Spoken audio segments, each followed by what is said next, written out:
சட்டமன்ற தேர்தல் நடைபெற்ற கோவாவில் 78.94%, உத்தரகாண்டில் 62.5% வாக்குப்பதிவு. உத்தரப்பிரதேச மாநில 2ஆம் கட்ட தேர்தலில் 61% வாக்குகள் பதிவானது.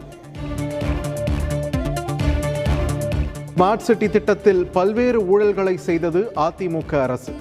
காணொலி மூலமான மதுரை தேர்தல் பிரச்சார கூட்டத்தில் முதலமைச்சர் மு க ஸ்டாலின் குற்றச்சாட்டு. தமிழகத்தில் பொருளாதாரம் பின்தங்கியுள்ளது. தேர்தல் பிரச்சாரத்தில் அதிமுக இணை ஒருங்கிணைப்பாளர் இபிஎஸ் குற்றச்சாட்டு. திமுக அளித்த வாக்குறுதிகளில் 7 கூட நிறைவேற்றவில்லை. பாஜக மாநில தலைவர் அண்ணாமலை குற்றச்சாட்டு. நகர்ப்புற உள்ளாட்சி தேர்தலில் அதிமுகவுக்கு தோல்வி உறுதி.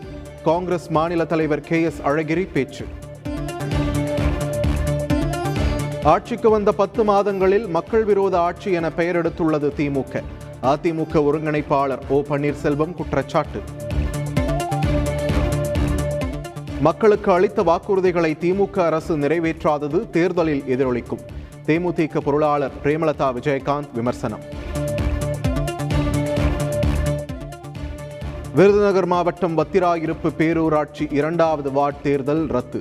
திமுக வேட்பாளர் உயிரிழந்ததால் அறிவிப்பு. உள்ளாட்சி தேர்தலில் பண விநியோகத்தை தடுக்க கண்காணிப்பு பணிகள் மேற்கொள்ளப்படுகிறதா? சென்னை உயர்நீதிமன்றம் கேள்வி.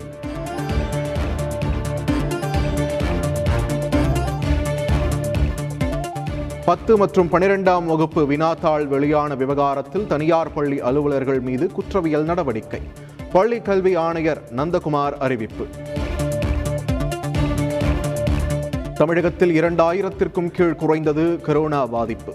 ஒரே நாளில் 1634 பேருக்கு பாதிப்பு.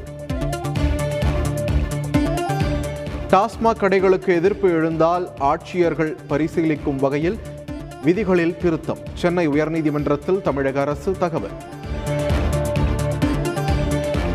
மாஃபியாக்கள் இல்லாத மாநிலமாக பஞ்சாபை மாற்றுவோம். தேர்தல் பிரச்சார கூட்டத்தில் பிரதமர் மோடி பேச்சு. பொதுமக்களின் வங்கிக் கணக்கிற்கு 15 லட்சம் ரூபாய் வந்ததா? பஞ்சாப் தேர்தல் பிரச்சாரத்தில் காங்கிரஸ் MP ராகுல் காந்தி கேள்வி. பொது பங்கு வெளியீடு மூலம் LIC நிறுவனத்தின் பங்குகளை விற்பதற்கு செபி அமைப்பிடம் அறிக்கை தாக்கல்.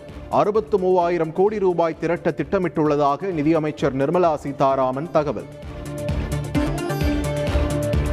LIC பங்கு விற்பனைக்கு முதலமைச்சர் ஸ்டாலின் கண்டனம். நல்ல அரசு என்பது நிறுவனங்களை கட்டியமைக்க வேண்டுமே தவிர விற்பனையில் மும்முரம் காட்டக்கூடாது என்றும் கருத்து.